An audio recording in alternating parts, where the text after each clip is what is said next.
Assalamualaikum warahmatullahi wabarakatuh. Kita berjumpa lagi dengan saya di software modeling 2, di mana kita akan membahas mengenai seperti apa software modeling atau memodelkan software itu yang seperti apa. Yang pertama, apa sebenarnya pemodelan? Jadi kemarin juga sudah saya singgung. Apa itu pemodel? Kenapa harus dimodelkan? Dan juga apa kegunaan dari pemodelan? Dan kapan juga software harus dimodelkan? Ini banyak hal ya. Saya lihat kemarin juga di diskusi forum banyak yang menyebutkan. Ini sebenarnya pemodelan itu seperti apa? Yang namanya pemodelan pastinya adalah memodelkan, gitu ya.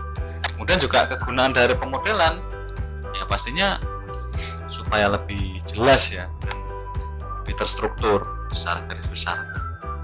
Dan mengapa software harus dimodelkan?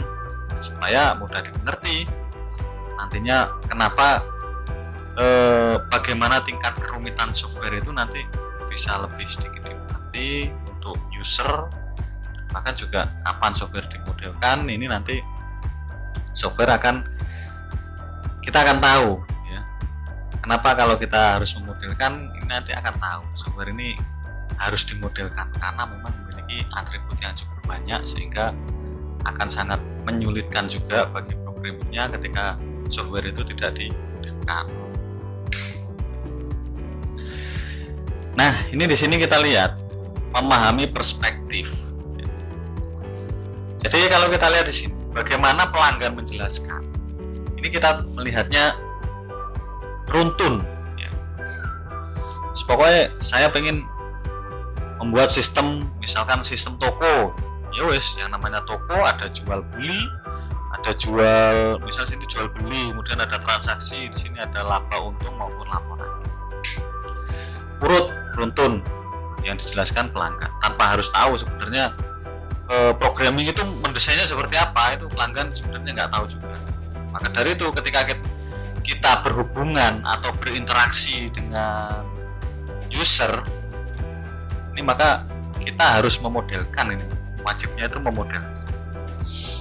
Bahkan kelak kalau kalian juga sudah menggunakan atau menjadi seorang developer maupun juga bagian analis database ataupun juga bagian analisis lapangan, tetap aja nanti kalian juga membutuhkan desain model. Kemarin saya juga sudah sempat menyinggung masalah tugas yang itu ya, nantinya berskala besar. Ini nanti ya harapannya adalah Anda memahami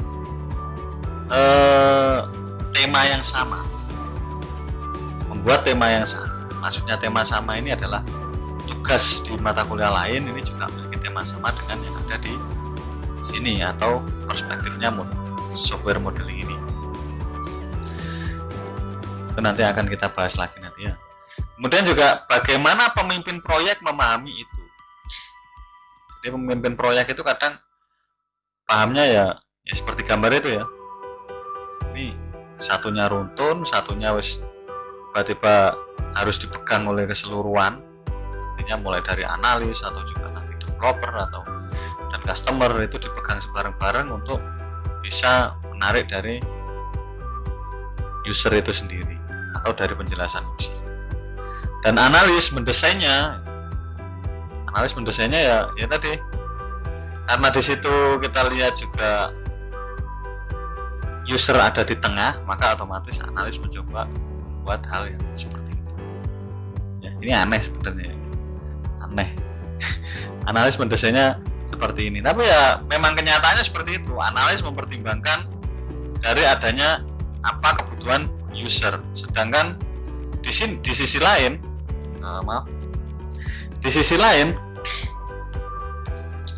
seorang pemimpin proyek juga pahamnya adalah user, programming maupun analis bekerja bersama-sama untuk menciptakan kebutuhan dari user itu sendiri. Kemudian kalau kita lihat lagi, ini programmer ini menulisnya cak-cakan ini ya. Programmer itu nulisnya berantakan.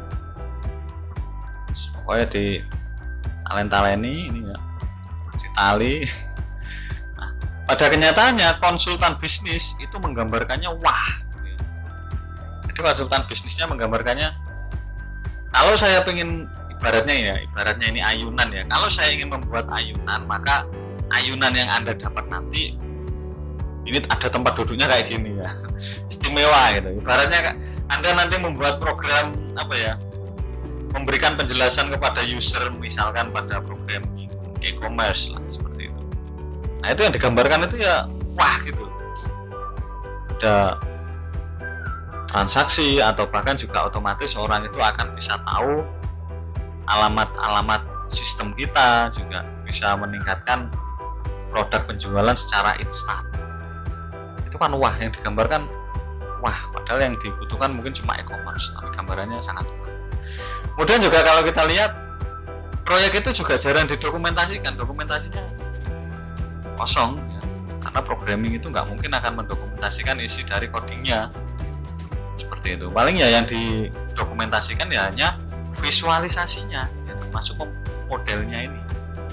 Apa makanya ada software modeling ini. Harusnya bentuk dari dokumentasi model suatu sistem, karena dokumentasi sistem dari software modeling ini cukup banyak sekali ya.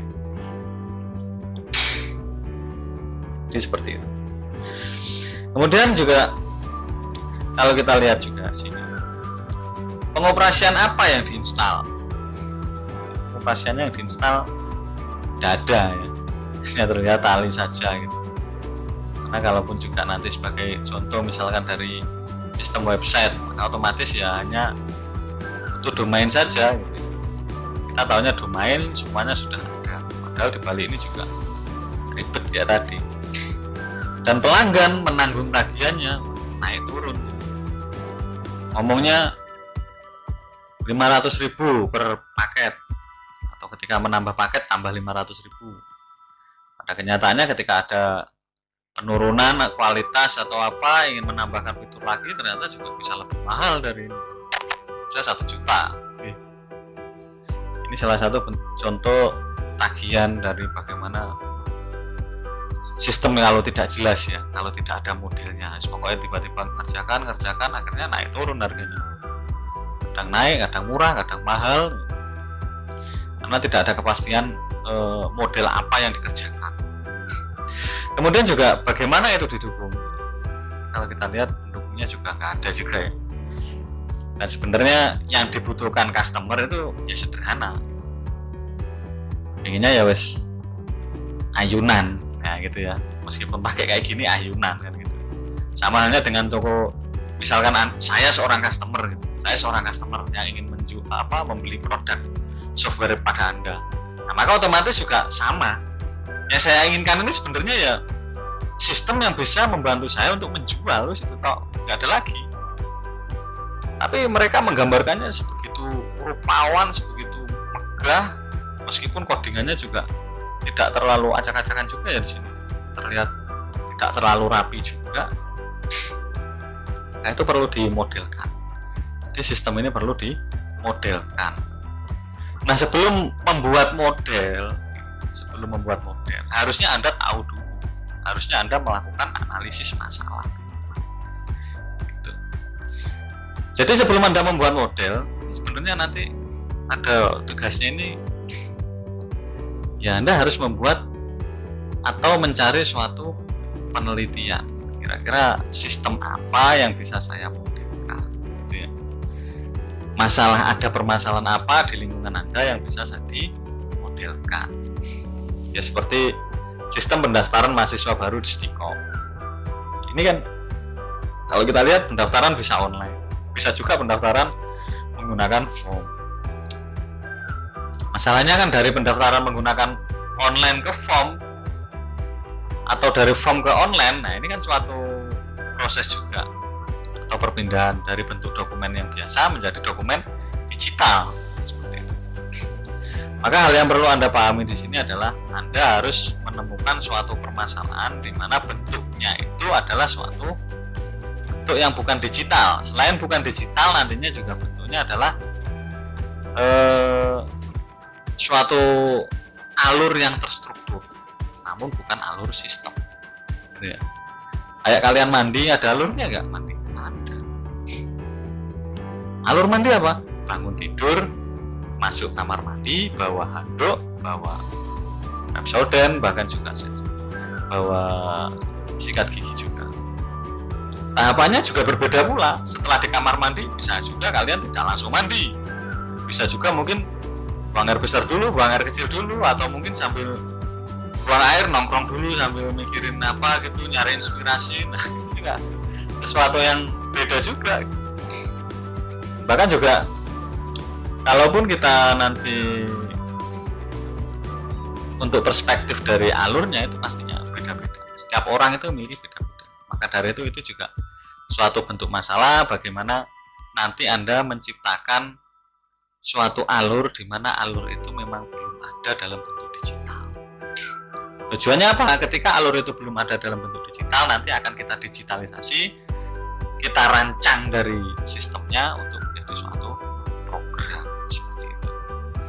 Yang paling simpel aja wis dari contoh saya tadi, ketika mandi, ketika buang air besar, buang air kecil, di HP itu sekarang juga sudah ada sistem untuk peringatan, memperingati tentang waktunya buang air besar, waktunya mandi, waktunya apa ya. Dia perhatian sekali gitu. Dia mengacu pada waktu yang selama ini kita gunakan. Dari itu juga hal-hal yang mungkin sepele seperti itu pasti juga bisa kita buat digitalisasi. Karena eranya ini memang bukan lagi 4.0 sebenarnya. Sekarang 5.0. Tapi kita saat ini ya mencoba lah mengejar di 4.0. Jadi semuanya kita coba bentuk digitalisasi, baru kemudian kita bentuk otomatisasi juga. Ini juga pengaruhnya cukup besar juga karena nanti juga manusia akan tergantikan oleh sistem atau robot atau kecerdasan seperti itu.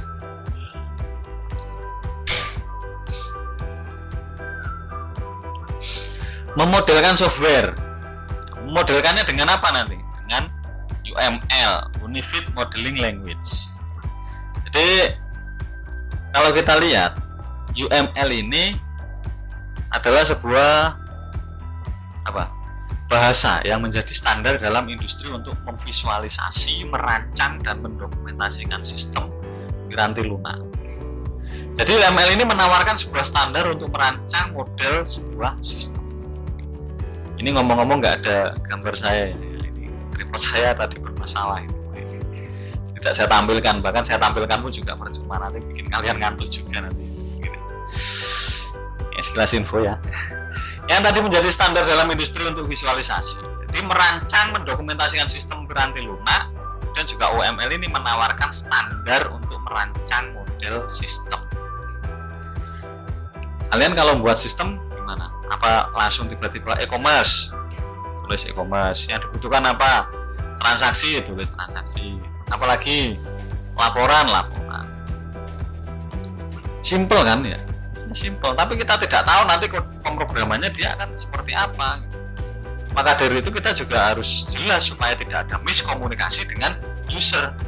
Ya pastinya ketika kita memilih misalkan membuatnya dengan menggunakan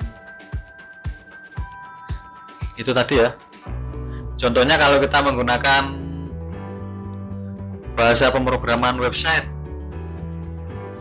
Ini website ini apa saja yang dibutuhkan? Kalau di e-commerce itu apa saja? Transaksi itu atributnya apa saja? Ya bisa ada itu ya, harga, ada diskon. Itu semakin banyak atribut, semakin detail, semakin kompleks, itu kan akan meningkatkan nilai dari penjualan atau harga dari sistem itu sendiri. Maka dari itu kalau kita tidak memodelkan, syukur-syukur gawe, kemudian ternyata tidak sesuai dengan yang diminta user, ini juga akan sangat merepotkan. Kalian akan bolak-balik untuk buat lagi, konsultasi lagi, bolak-balik lagi. Gak efisien, memakan banyak waktu, bahkan malah akan merugikan perusahaan atau Anda sendiri yang perorangan ingin membuat sistem itu sendiri. Dan memang kebiasaannya dari seorang development, kebiasaannya yang sampai sekarang juga saya sebenarnya tidak menyukainya. Biasanya itu mereka ya wis membuat sistem langsung tanpa memikirkan, oh ternyata yang dibutuhkan di sana seperti ini, ternyata yang dibutuhkan di sana adalah seperti ini. Sebenarnya itu harus ada analisisnya secara mendetail gitu ya. Bahkan sistem untuk perpustakaan, sekelas perpustakaan itu kebutuhannya pun berbeda-beda. Perpustakaan yang sudah ada e-booknya, perpustakaan yang belum ada e-booknya, perpustakaan yang hanya memberikan suatu informasi mengenai buku apa saja yang di situ, bahkan juga sampai peminjaman, itu beda-beda kebutuhannya. Karena jika terlalu kompleks juga, pengguna juga akan terlalu ribet juga untuk menggunakannya. Maka dari itu sebenarnya AI atau kecerdasan buatan nanti dibutuhkan di situ, itu supaya tidak terlalu ribet.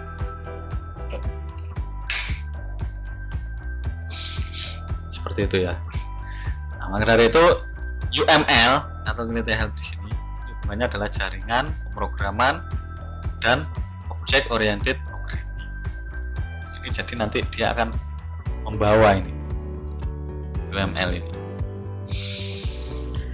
Kemudian lanjut lagi, Unified Modeling Language, memvisualisasikan dan mendokumentasikan hasil analisis dan desain.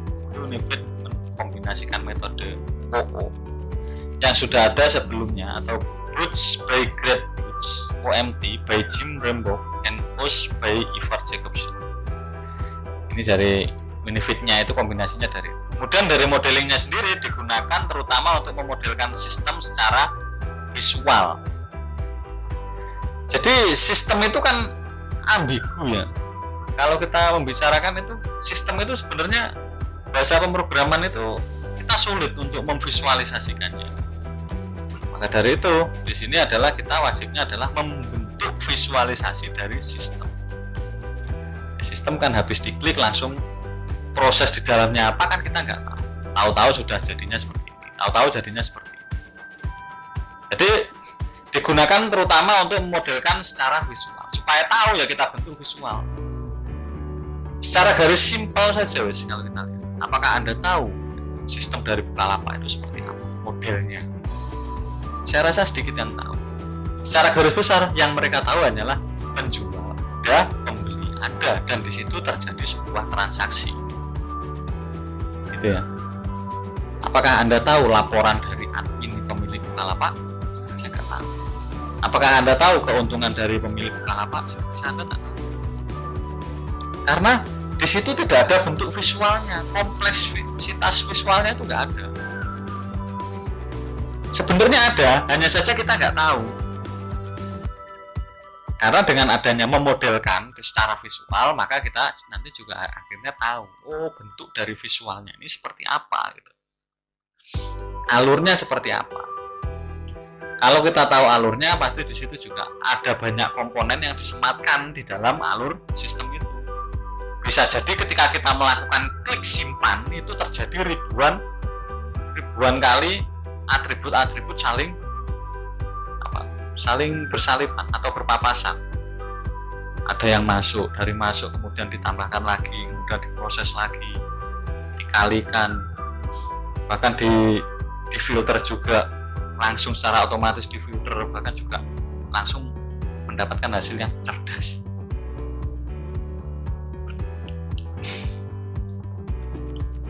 Kemudian juga language, berisi sintak yang digunakan untuk memodelkan pengetahuan. Jadi sintaknya untuk pengetahuan ini nanti seperti apa? Kalau kita lihat seperti apa UML. Jadi UML ini bahasa untuk menangkap dan menggambarkan pengetahuan, perangkat untuk menemukan dan membangun sistem. Bahasa untuk menangkap dan menggambarkan pengetahuan ini seperti apa? Ya artinya untuk menangkap atau menggambarkan pengetahuan atau istilahnya sistem ini kan kita membutuhkan bahasa. Apa mungkin kita orang Jawa akan menuliskan laporan? Ya mungkin di luar sana juga ada laporan, tapi detail-detailnya apakah bagaimana cara menyamakannya? Itu yang penting di sini kan. Perangkat untuk menemukan dan membangun sistem. Jadi dengan UML nanti kita temukan alurnya, baru kita bangun sistem. Perangkat untuk memodelkan pembangunan sistem secara visual, dimodelkan dan baru nanti akan terlihat secara bentuk visualnya. Dan perangkat yang populer UML itu. Ya. Pengaruh UML ini adalah memudahkan berpikir dan mendokumentasikan sistem sebelum mengimplementasikannya. Jadi jangan sampai Anda membuat sistem apa, yang diinginkan apa. Saya inginnya adalah SIM mahasiswa, tapi di situ ada jual beli kaosnya juga, atau jual beli hubungannya dengan atributnya dari mahasiswa, itu juga nggak nyambung. Harusnya kurang nyambung juga. Maka dari itu, untuk memudahkan dalam mendokumentasikan sistem, kita harus berpikir dulu sebelum nantinya diimplementasikan. Meramalkan sistem, kita nanti akan tahu ramalan sistemnya ini seperti apa. Misalkan Anda membuat sebuah sistem untuk menemukan jodoh. Banyak ya sekarang ya, banyak sekali sekarang sistem seperti itu. Nah, ini tapi mungkin dari Anda juga memiliki sudut pandang yang berbeda dalam cara meramalkan sistem itu. Ada banyak nama sistem yang sama, tapi belum tentu aktivitas sistem di dalamnya itu sama. Memang tujuannya sama, tapi aktivitasnya sama. Namun bagaimana kita mempermudah, yaitu tergantung dari bagaimana aktivitas kita itu biasanya akan lebih kompleks, namun outputnya atau luarannya itu akan mudah kita cerna, mudah kita lakukan. Sebagai contoh kemarin yang sistem peramalan itu apa ya, lupa saya juga. Itu juga ketika kita klik, maka otomatis GPS kita akan terstruktur pada sistem kita atau wilayah kita atau posisi kita saat ini. Dan ketika kita menggunakan aplikasi itu, maka otomatis orang yang menggunakan aplikasi itu juga berarti dia orang yang cari jodoh. Logikanya kan gitu. Nah, maka dari itu juga kekomplekan yang lebih tinggi dari itu adalah, kalau seperti itu kan secara garis besar ya mungkin enak ya. Wes pokoknya golek jodoh langsung klik. Nah ternyata dia sekali kita nemu yang ada di wilayah kita sekitar 10 kilo berarti dia jodoh. Itu enak itu, sepertinya enak seperti ini, tapi itu bisa disalahgunakan, bisa menjadi suatu prostitusi online bang, atau bisa menjadi suatu hal mudarat yang lebih buruk lagi. Nah, bagaimana pengembangan itu yang harus kita lakukan sebagai generasi muda? Anda harusnya bisa berpikir lebih jauh lagi. Ketika ada sistem mencari jodoh seperti itu, bagaimana bentuk verifikasinya, bagaimana sistem mencerdaskannya, bagaimana kevalitan itu terjadi, seperti itu. Bisa jadi kalau memang ini memang supaya lebih valid, maka otomatis harus ada laporan dari pihak atau di KTP-nya, bisa jadi. Bisa juga harus terkoneksi dengan itu ya, kantor pengadilan agama, harus ada koneksi juga. Harus ada koneksi dengan KUA. Ada nggak data-data orang ini? Kalau data-data orang ini tidak ada, berarti otomatis dia memang belum menikah. Ini kita tidak membicarakan yang siri ya. Kalau yang siri itu beda lagi wes. Itu di luar jangkauan kita ya.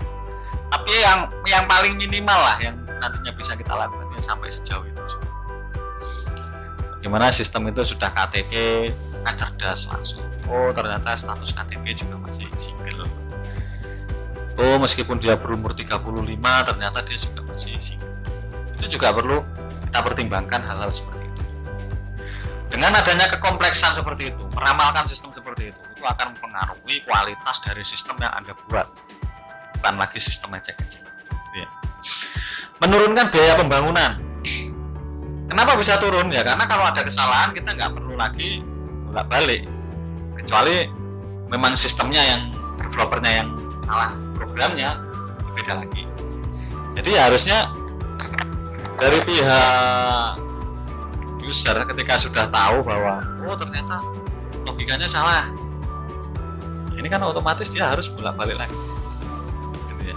Akhirnya biaya juga akan membengkak, karena biasanya kalau kesalahan dari user ini juga development nggak mau tahu.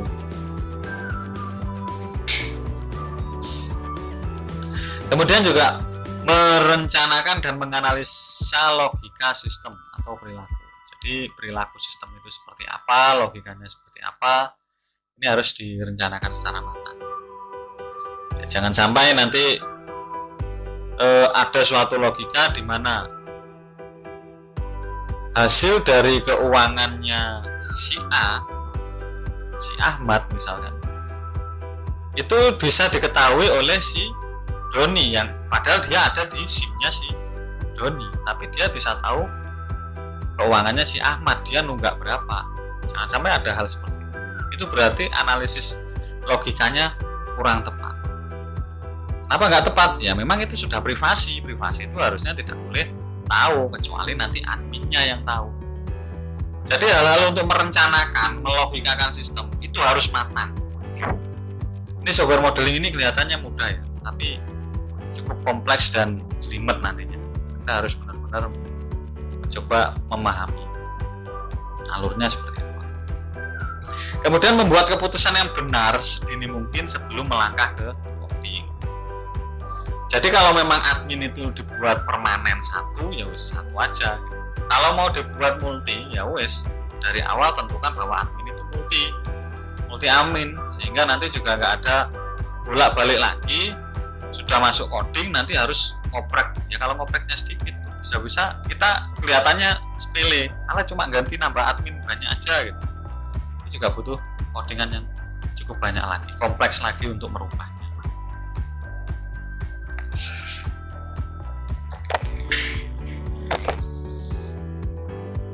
Mendeploy sistem lebih baik karena ada perencanaan penggunaan memori dan prosesor yang efisien. Lebih mudah memodifikasi atau mengolah sistem yang terdokumentasi dengan baik, juga biaya perawatan yang rendah, buat suatu bentuk komunikasi yang standar. Ini adalah salah satu pengaruh-pengaruh UML. Kemudian juga pemodelan UML, ini kalau kita lihat deskripsi sistem di level abstraksi. Jadi abstrak ya. Di levelnya ini level abstraksi. Kemudian juga model sistem digunakan dalam mendeskripsikan kebutuhan dan spesifikasi sistem.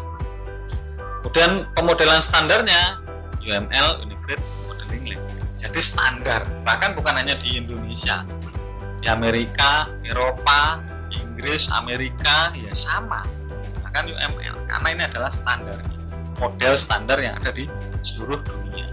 Kemudian juga merupakan notasi atau diagram yang terstandar industri untuk menspesifikasikan atau memvisualisasikan dan mendokumentasikan model sistem. Ya, jadi standarnya ini supaya mudah di industri-industri juga disamakan ya. Bahkan kemudian juga menyederhanakan proses desain software yang kompleks. Software itu kan banyak ya, kompleks ya sebenarnya. Tapi dengan adanya UML ini akan sederhana. Kalau kita lihat di sini kan, oh ini tahap 1, apa yang harus dilakukan tahap 1. Oh apa yang harus dilakukan tahap 2. Ini kan otomatis dia harus menstandarisasi, distandarkan. Kemudian juga UML bukan sebuah metodologi desain. Ingat, UML itu bukan metode. Jadi nanti kalau ada yang ingin mengikuti penelitian, jangan pakai menggunakan metode UML, bukan metode UML. Ya, jadi UML itu bukan metodologi desain. UML ini adalah memodelkan atau dengan bahasa UML yang terstandar. Tidak berisi langkah-langkah yang harus dikerjakan dalam mendesain sistem. Ya. Tidak berisi langkah-langkah yang harus dikerjakan dalam mendesain sistem. Dari sini langkah-langkah berarti itu tutorial, bukan. Intinya ini hanyalah suatu penggambaran atau membentuk visualisasi yang lebih abstrak. Seperti itu. Mengapa UML? UML ini menyediakan cara untuk mempertukarkan ide lewat himpunan diagram yang terstandar. Menyediakan cara standar untuk mendokumentasikan ide atau pikiran untuk ditindaklanjuti. Ini UML ini gampang-gampang mudah loh ya. Kalau kita lihat secara di notasinya, UML cuma gitu-gitu aja. Iya, bentuk notasinya itu UML ya gitu-gitu aja. Tapi saya juga nggak mau yang gitu-gitu aja gitu ya. Yang saya mau adalah bagaimana Anda menggunakan UML ini dengan suatu desain yang istimewa. Desainnya ya harus istimewa. Berarti apa? Ya harus kompleks dan harus bagus serta harus bisa diterima atau digunakan. Gitu ya. Menyediakan untuk pertukaran ide lewat himpunan diagram yang terstandar. Bahkan ketika kita sudah membuat UML, ini kita juga bisa menambahkan ide-ide. Tukar ide kalau ini kita registrasi apa yang dibutuhkan, apa yang digunakan nanti. Antara desainnya penerimaan mahasiswa baru dan juga desainnya mahasiswa baru, itu juga pastinya harus ada ide-ide yang bisa kita tukarkan di sini. Jangan sampai ini banyak ada hal yang terjadi juga. Istilahnya sebagai contoh juga mungkin di Istiqom sendiri ketika ada yang daftar itu juga ketika dimasukkan sebagai posisi mahasiswa maka otomatis alamat tidak masuk karena alamat yang didaftarkan pertama oleh mahasiswa baru atau calon maba itu juga kita tidak bisa langsung percayainya hanya tidak masuk. Maka dari itu kan sebenarnya perlu ada pertukaran lagi. Seperti apa pertukaran yang bagus, yang lebih bagus itu seperti apa. Kemudian menyediakan cara standar untuk mendokumentasikan ide atau pikiran yang ditindaklanjuti. Didokumentasikan ide, pikiran untuk ditindaklanjuti. Pak, saya punya ide yang seperti kemarin-kemarin itu ya, membuat ban sampah. Pak, saya punya ide membuat suatu kos-kosan online. Banyaknya ide-ide dari kalian, ide-ide pemuda itu tidak atau akan sulit terwujud jika kita tidak mendokumentasikan ide pikiran itu. Tindak lanjuti ide itu dengan cara menggambarkan dalam bentuk UML, proses bisnisnya nanti seperti apa, bentuknya seperti apa, bisnisnya seperti apa, digambarkan itu. Baru ketika Anda sudah menggambarkan blueprint hasilnya itu nanti bisa kita ajukan, bisa diajukan ke perusahaan atau ke pemegang modal saham atau apa, supaya nanti bisa kita tindak lanjuti dari adanya desain itu. Kita tindak lanjuti, kita buat program atau sistemnya.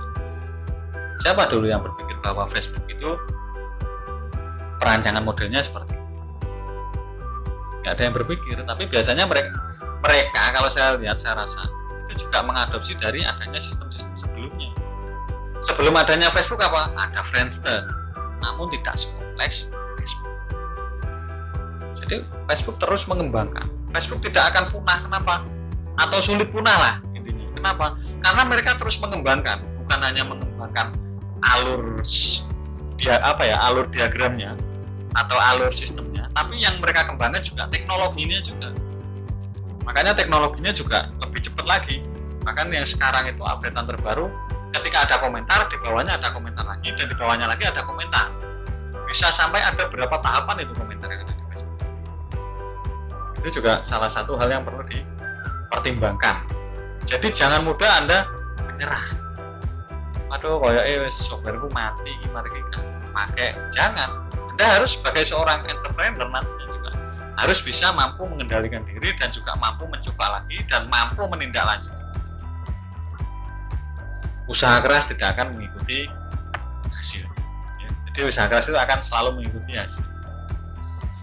Kita keras usahanya, hasilnya jauh bagus. Kita biasa-biasa aja ya hasilnya ya nggak terlalu istimewa. Tidak tergantung pada bahasa pemrograman atau teknologi tertentu.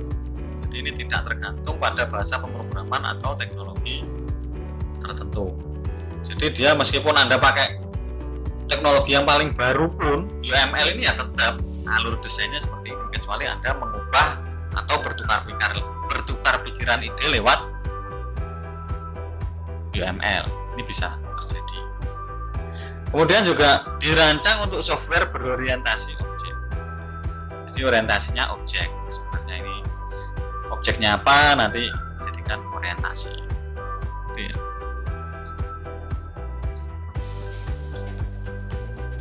Notasi UML ini merupakan sekumpulan dalam bentuk khusus untuk menggambarkan berbagai diagram atau beranti lunak. Setiap bentuk memiliki makna tertentu, dan UML atau sintak mendefinisikan bagaimana bentuk-bentuk tersebut dapat dikombinasikan. Ya, jadi bentuk notasinya atau bentuk notasi ini ya visualnya, ya visual dari UML. Bentuk kotak-kotak, ada gambar orang, gitu, notasi. Ini nanti menggambarkan diagram atau piranti lunak. Ini salah satu yang menggambarkannya atau menemukannya ini dari Grady Boots, ya, OD, Object Oriented Design. Kemudian juga ada Jim Rembourg, Object Modeling Technique, dan Ivar Jacobson, Object Oriented Software Engineering. Jadikan satu ini, sama ini. Object Oriented Design dari model teknik dan juga software engineering. Kemudian kalau kita lihat, sebenarnya sampai era tahun 1990, seperti kita ketahui, puluhan metodologi pemodelan orientasi objek telah bermunculan di dunia. Masa itu terkenal dengan masa perang metodologi, method war, dalam mendesain berorientasi objek. Penting ya. Jadi, baratnya gini, ini bukan hanya di sistem sebenarnya. Kayak kita mau memodelkan sepeda mobil, sepeda motor, mobil. Ini kan pastinya ada modelnya. Orientasi objeknya seperti apa? Sistem cara kerjanya di dalamnya mobil, sepeda motor itu juga seperti apa? Itu kan pasti ada sangkut pautnya dengan engineering juga. Kemudian kalau di sistem, ya ini juga sama. Di SIM Stikom PGRI Banyuwangi, isinya apa aja? Di bagian finansial, isinya apa saja? Keuangannya seperti apa? Modelnya kayak gitu. Nah, ini untuk menentukan metodenya sampai terjadi perang lah, istilahnya seperti itu kemarin. Saking banyaknya muncul metode-metode yang diusulkan, yang mengakibatkan timbul masalah baru apabila kita bekerja sama dengan grup atau perusahaan lain yang menggunakan metodologi yang berlainan. Repot ini, Mas.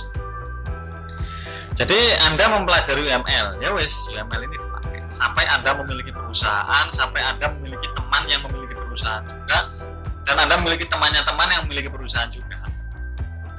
Nantinya biar kita sama. Oh, perusahaan teman saya si A ternyata dia pakai UML juga. Kita tukar pikiran lah idenya seperti apa nanti supaya sistem kita bagus, supaya sistem kita bisa saling terikat. Jadi ada konfirmasinya itu cukup bagus juga nanti ke ranahnya di sana. Namun jika kita tidak istilahnya kalau berbeda-beda, karena sana pakai plus, sana pakai order, rembok, bingung nanti. Padahal intinya sama, orientasi objek intinya sama. Maka dari itu dibuatlah object management group kan jadi suatu UML, gitu ya. Kemudian juga STAR UML. Bagaimana kita mulai membuat UML? Dari mana kita mulai? Untuk menguasai UML sebenarnya cukup dua hal yang harus kita lakukan. Pertama, menguasai pembuatan diagram. Kemudian menguasai langkah-langkah dalam analisa dan mengembangkan UML. Kalau pembuatan diagram UML, saya rasa ini nggak lama ya, cepat sekali. Oh, pokoknya notasi ini, artinya ini itu sudah selesai. Tapi langkah-langkahnya dalam menganalisa ini yang harus Anda perhatikan. Ini yang cukup konkret. Langkah-langkah analisanya cukup konkret. Jadi Anda harus benar-benar perhatikan. Nah, sampai pada halaman yang terakhir. Ini ada tugas ini di forum. Ini tugas di forum yang masing-masing nanti akan saya berikan penilaian juga. Sampai era tahun 1990, ini puluhan metodologi objek ini telah muncul di dunia. Masa itu terkenal dengan masa perang metodologi atau metode war. Ya sudah saya jelaskan tadi. Coba diskusikan dengan teman Anda. saya pengennya nanti membuat resume. Jadi berarti di sini nanti akan di forum ini yang isi hanya beberapa saja, gitu ya. Atau enggak nanti saya bentuk suatu inputan untuk mengirimkan file dari yang sudah ada, gitu ya. Jadi Anda buat bentuk grup nanti. Bentuk grup nanti ada isian tugasnya, tugas orientasi lah ya. Nanti saya tulis di bawahnya forum, gitu ya. Di forum ini akan ada sendiri nanti. Ini yang isian orientasinya, jangan lupa menuliskannya, gitu ya. Jadi tugas forum itu untuk mendiskusikan, dan kemudian tugas yang sesungguhnya adalah ini, Anda bentuk suatu grup, ya. Bentuk suatu grup, kemudian diskusikan dengan teman Anda dan buatlah resume untuk masing-masing metode yang dilakukan oleh aktor di samping ini. Jadi misalkan dari seluruh siswa ini ada berapa? Ada 30, ya. Misal dari 30 berarti dibagi 30. 1, 2, 3, 4, 5, 7, 4, 5. Jadi 30 nanti dibagi 7. Masing-masing kelompok membahas Jacobson, masing-masing kelompok membahas Rembrandts, masing-masing kelompok membahas Booth, Mordell, Share, Gamma, dan banyak.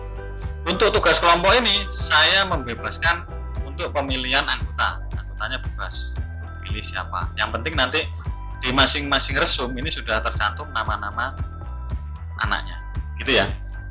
Jadi harus diperhatikan hal ini. Saya tunggu tugasnya. Ini tugas saya kasih waktu sampai hari Sabtu ya. Sampai hari Sabtu tugas itu harus dikumpulkan. Bisa dipahami ya.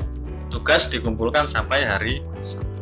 Untuk forum harus untuk mengerjakan tugas ini atau input tugas, nantinya Anda harus menyelesaikan forum, yaitu akan saya tuliskan nanti diskusi forum. Terima kasih untuk waktunya. Kita akan bertemu lagi ya minggu depan. Jika ada hal yang ingin ditanyakan bisa lewat forum juga. Sampai jumpa minggu depan. Assalamualaikum warahmatullahi wabarakatuh.